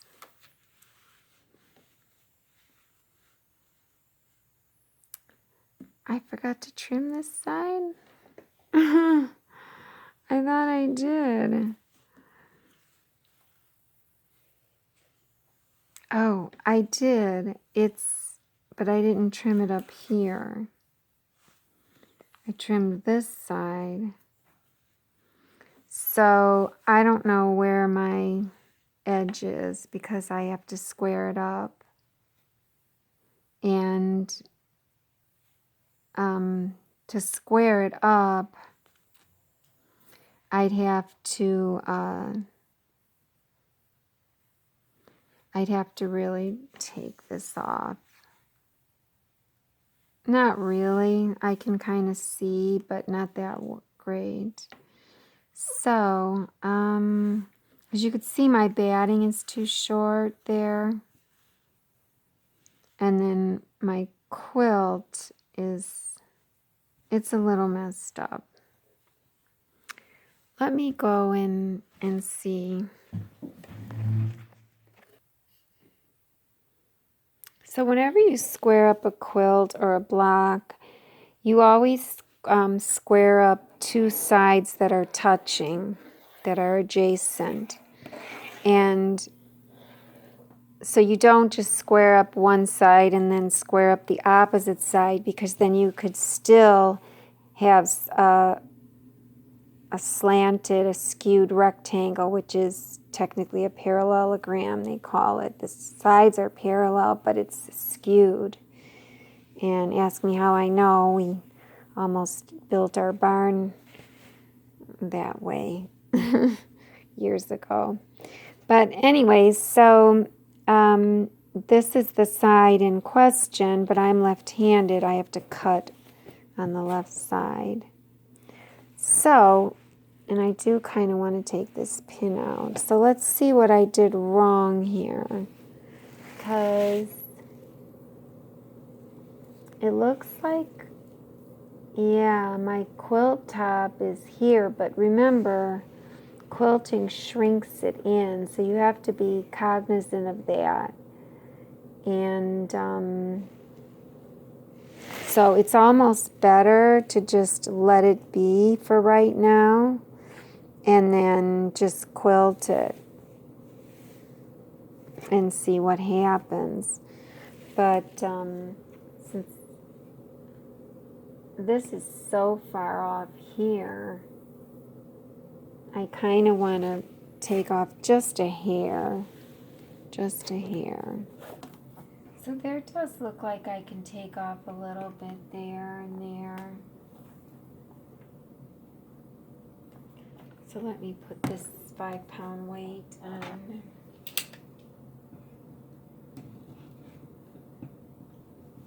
Let me go back. And I never go fast because I'm usually tired. So that really wasn't much. But like I said, you know, you should wait really until, but that did square that up a little better. I feel a little better now about this edge. So I tried to get it the best I could. I'm just gonna go with that, and I'll just use this edge as my 1/8. Good enough, I guess. Oh, I went backwards. Oh well. That's the other thing, you can hold it this way. It works good.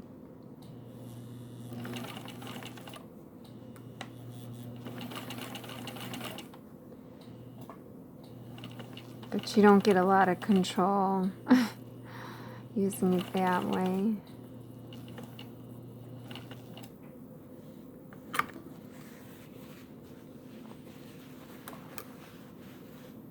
Okay, I'm not far enough, so I'll hand dial it, come forward, then pull it back.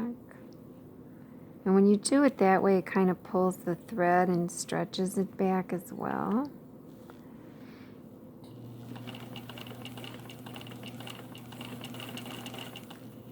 Kind of.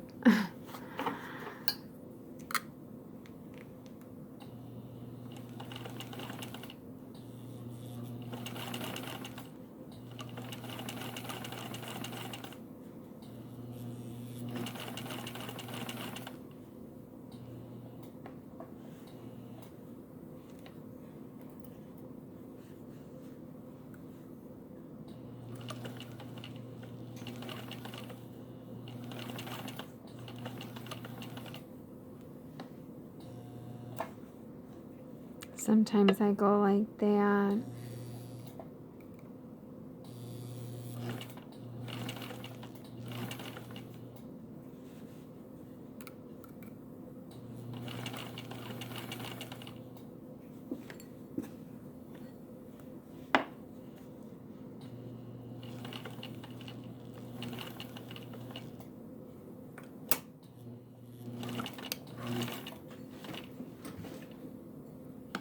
Okay.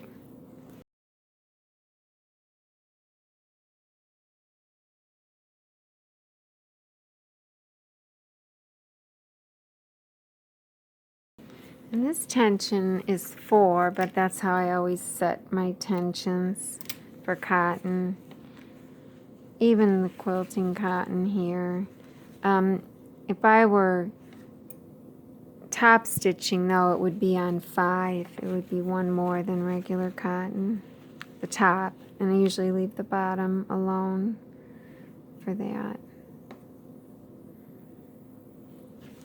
Okay, we are ready. We are rearing and ready. So tomorrow we'll do the embroidery on this top and bottom. So I'll be doing probably 4 of them. 1, 2, 3, and 4. So it's gonna look really great.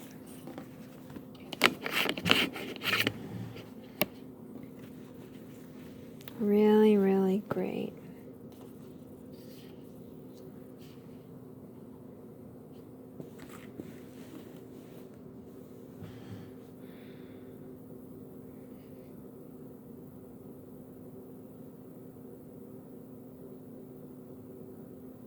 That's cool. Okay.